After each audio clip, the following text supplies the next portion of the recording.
the number one reason you're not getting the results you want.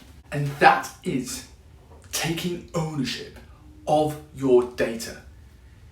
When we look at research about how much people underestimate calories, it's staggering to realise that overweight people underestimate their calories by 40%. That's almost half of what they're eating, on top of what they think they're eating. And yet tracking's to blame, it's starvation mode's to blame. No, it's underestimating your calories. Even registered dietitians have been proved to be underestimating anywhere between 10 to 15%. So if the pros can't do it accurately, how do you expect you to? Nothing suggests this more than the show on Channel 4 called Secret Eaters. If you haven't watched it, go seek it out. It is truly entertaining.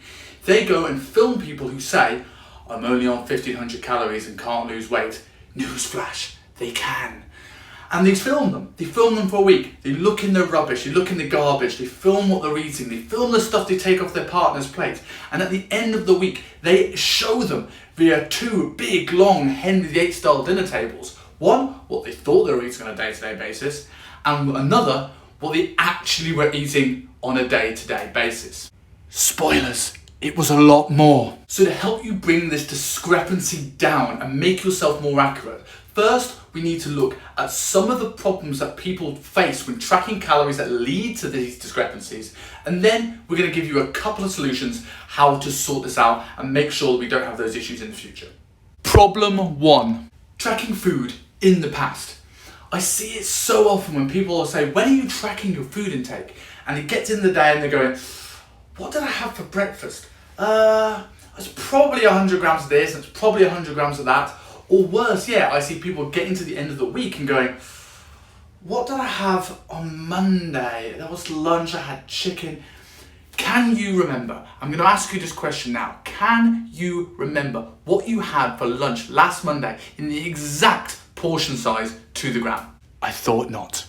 Problem 2, being a lazy bellend. We see it often when people are just rushing their food tracking, not actually understanding the importance of it, and just sort of guesstimating their portion sizes. They're not weighing their food, they're not really having an attention to detail with the food tracking app itself. Structure creates freedom.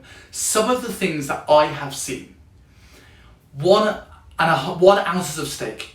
Who eats 1 ounce of steak? I've seen 11.5 cashews. You did not break a cashew in half, you grabbed a handful, threw it on, guesstimated. 1/3 of a glass of wine. Did you really have 1/3 of a glass of wine, or did you have the bottle and didn't want to omit it? These little things add up. If we compare this to looking at your finances, people that are broke aren't broke because they went, man, I wish I hadn't bought that 3rd Rolex this week. They are broke for all the little things. It's the extra Deliveroo, it's the Starbucks. These things add up, and if we don't have an attention for detail, we might feel frustrated when we're not getting the results we want. Problem 3, stop hiding from your fuck up. We get it. You feel guilty every time you have something that's not off your diet, or you're not tracking the little things, the oils in your cooking, the milks in your coffee, the times you nick chips off your partner's plate. We see you doing it. And sometimes we just fall off the wagon completely. Stress gets to us, work gets to us, tiredness gets to us. But every time you hide it from us, the harder it is for us to help you. And the more frustrated you get when you don't remember those fuck ups, you just see the weight on the scale isn't coming down. So now we've gone through a few of the problems, let's talk about a few solutions. Solution 1, keep it simple. Find yourself a meal plan. That's right, a meal plan. They are demonized so often, but understand that tracking calories is an advanced thing. It's the equivalent of trying to learn Spanish by just going to Spain and hope you pick it up. Keep it simple. Find something that you can do consistently. A meal plan that you like, that you can eat roughly the same foods day in, day out. Maybe a couple of alternating meal plans for variety. This will minimize the amount of tracking error we have and give you an accurate baseline, because even if your tracking isn't accurate, you're eating the same amount each day and we can then adjust from that. Solution 2, plan in advance. Having a bit of pre-planning to your tracking eliminates a lot of the problems people face when tracking their calories.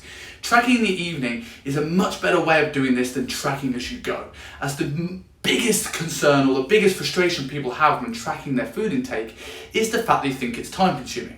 Now, if we're opening up a phone, unlocking it, finding the app, opening the app, finding the food every single time we have a meal, yeah, that's time consuming. If we do it in the evening, we can get all our tracking done for the next day in 5 minutes. 5 minutes a day rather than 5 to 10 minutes per meal.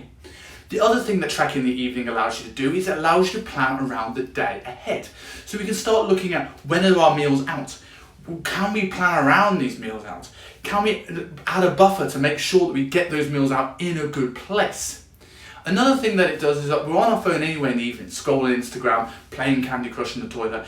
We might as well put that to good use and track in the evening for the next day. So there's a couple of solutions to help you with your food tracking woes. Hope this closes that discrepancy for you and makes things much, much easier and accelerates your weight loss results.